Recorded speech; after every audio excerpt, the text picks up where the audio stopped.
Student, last lecture we have completed model number 1, developing vocabulary, under which we have studied different kind of points like word class, then word formation, synonymous, antonymous, confusing, or the problem words. Today I am going to start the unit or the module number 2 entitled description. कारण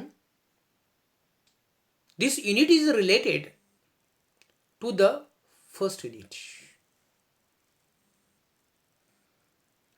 खरं तर description म्हणजे वर्णन. अगदी since childhood we are describing things, persons, events and the places. म्हणजे आपण अगदी बालपणापासून की अनेक गोष्टींचं वर्णन करत आलेलो आहोत. मग ती व्यक्ती असेल, म्हणजे आपला मित्र असेल, मित्राचा भाऊ असेल, बहीण असेल, आपले आई वडील असतील किंवा आपले गोरीवारी असतील. म्हणजे हे यांचं आपण वर्णन केलेलं आहे. आणि मग आपण अनेक ठिकाणी ज्यावेळेला ट्रेनच्या प्लॅटफॉर्मवर जातो किंवा बस स्टँडवरती जातो त्यावेळेला आपण अनाउन्सिंग ऐकतो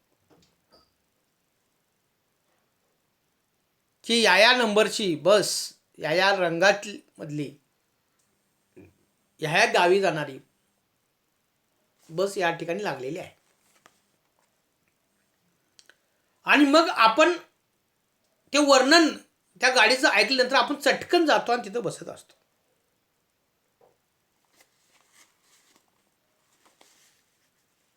Here, when we describe person, place or thing, which things we should know about that. म्हणजे या युनिटमध्ये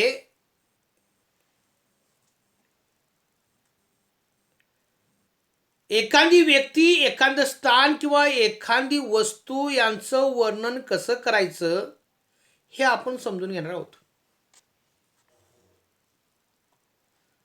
आणि मग एखाद्या वस्तूचं किंवा एखाद्या व्यक्तीचं वर्णन करण्यासाठी आपल्याला शब्द आवश्यक असतात. If you want to describe any person, any place or anything, we should have words. We say vocabulary, and we have to select the appropriate vocabulary for that. आणि मग योग्य असे आपल्याला शब्द त्यासाठी शोधावे लागतात. ठीक आहे, आपलं वर्णन करायचं आहे. If you want to describe a thing or place, which kind of tense we should use. म्हणजे आपल्याला वर्णन करत असताना सर्वसाधारणपणे एखाद्या व्यक्तीचं वर्णन असेल किंवा एखाद्या वस्तूचं असेल किंवा एखाद्या प्लेसचं वर्णन असेल तर कोणत्या काळाचा वापर आपल्याला केला पाहिजे हेही आपल्याला या ठिकाणी शिकायचं आहे. कारण एखादी स्थान असेल किंवा एखादी इथं वस्तू असेल ती आपल्याला प्रत्यक्ष दिसते आहे. We see, we enjoy. मात्र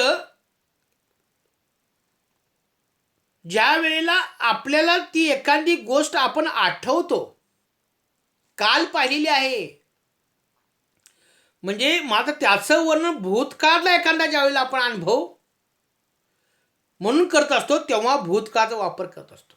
पण जनरली 80% आपण वर्तमान काळाचा वापर डिस्क्रिप्शन साठी करत असतो. आता समजा suppose if you want to describe a person, जर एखाद्या व्यक्तीचं तुम्हाला वर्णन करायचं असेल तर काय होतं, समजा तुमच्या घरातली एखादी व्यक्ती हरवलेली आहे आणि पोलीस स्टेशनमध्ये आपण त्याची नोंद करतो,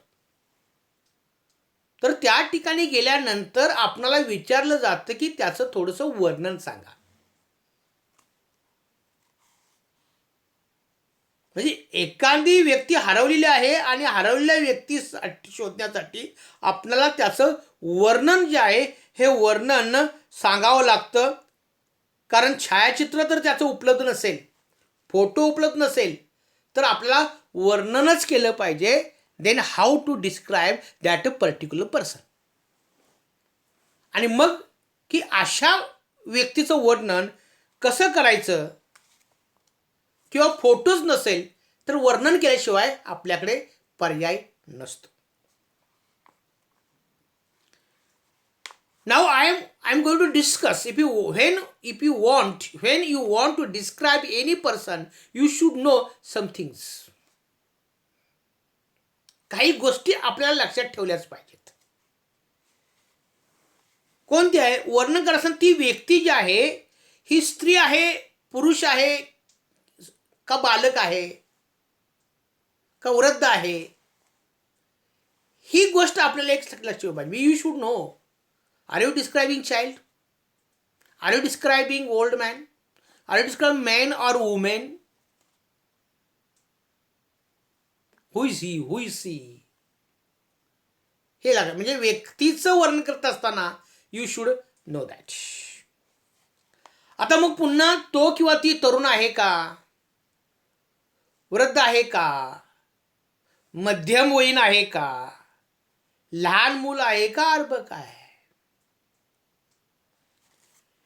म्हणजे या ठिकाणी ह्याही गोष्टी आपल्या लक्षात ठेवल्या पाहिजेत.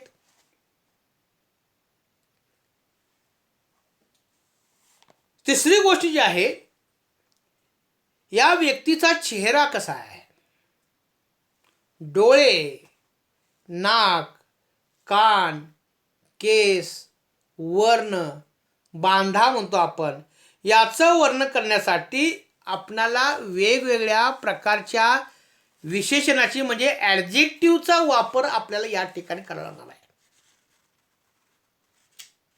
If you want to describe a person, you should know that whether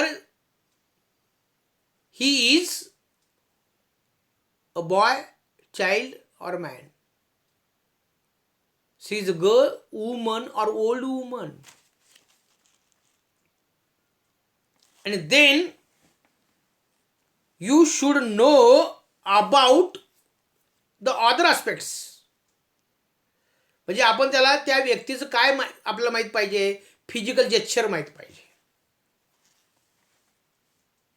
stretcher त्याचं कसं आहे.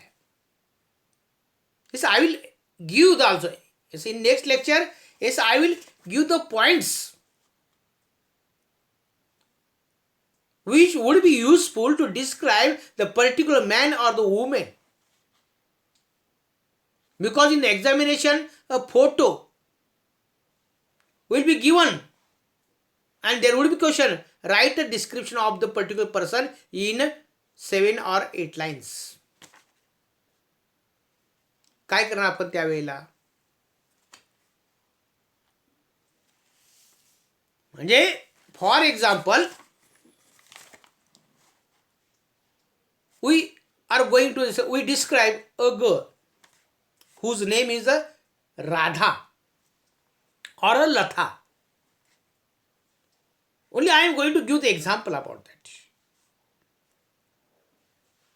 आता राधा इज गर्ल आपण लिहू शकतो, पण Radha is the name of that particular girl or woman. She is young, बघा मी काय म्हणतोय, किंवा सी इज मिडल एज्ड, आणि वृद्ध असेल तर she is about 20 to 21 years old. She is about, ती 21 वर्षाची असावी. She looks very attractive and beautiful, impressive. She has thick and curly hair, कुरळे केस म्हणतो आपण. प्लेटेड हेअर, वेणी घातलेले म्हणतो आपण. Bobbed cut. Her face is round. She has large dark eyes.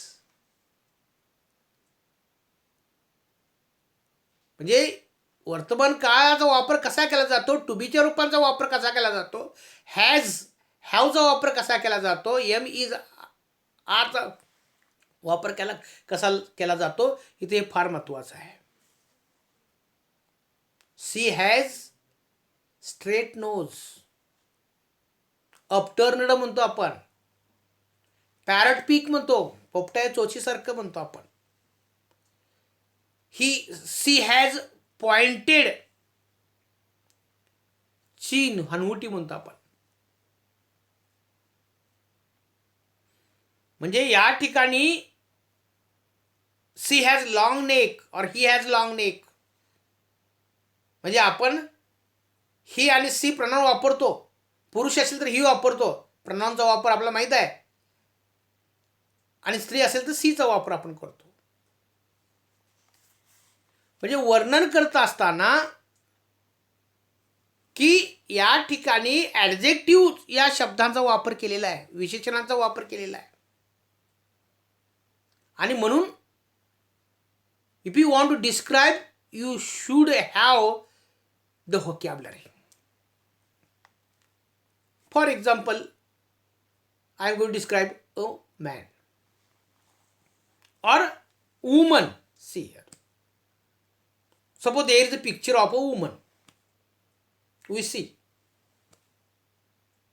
how we can describe. This is a young woman.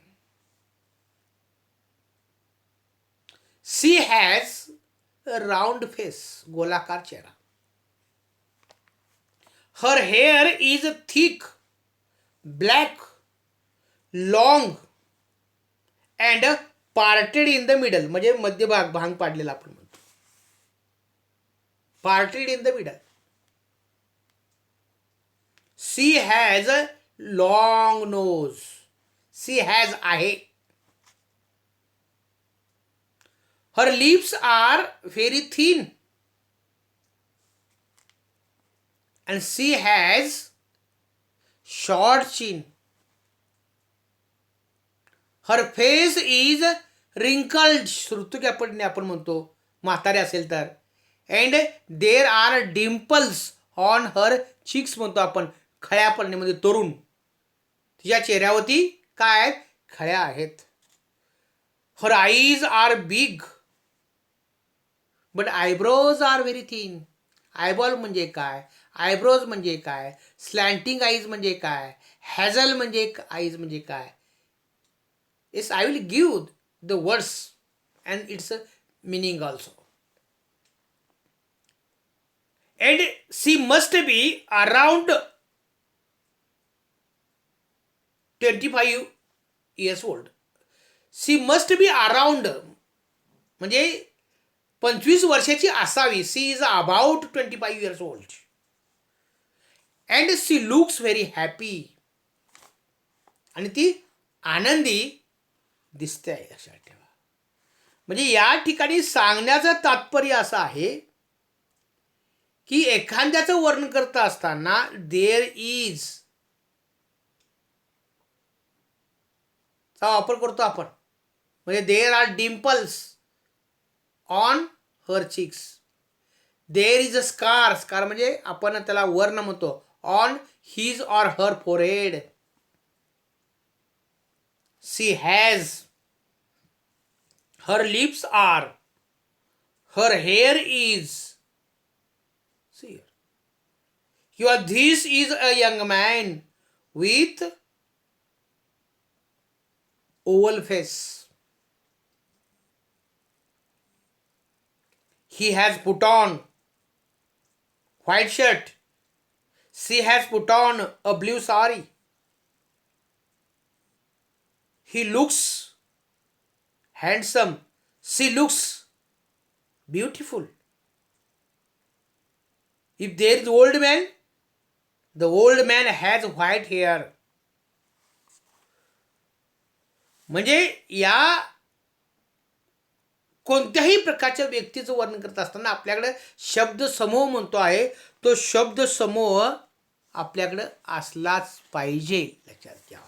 आणि मग एखाद्या व्यक्तीचं वर्णन करत असताना कोणत्या प्रकारचा शब्द समूह आपल्याकडे पाहिजे याची चर्चा आपण नेक्स्ट लेक्चरला करणार आहोत. Okay, it is better to stop here. Thank you very much.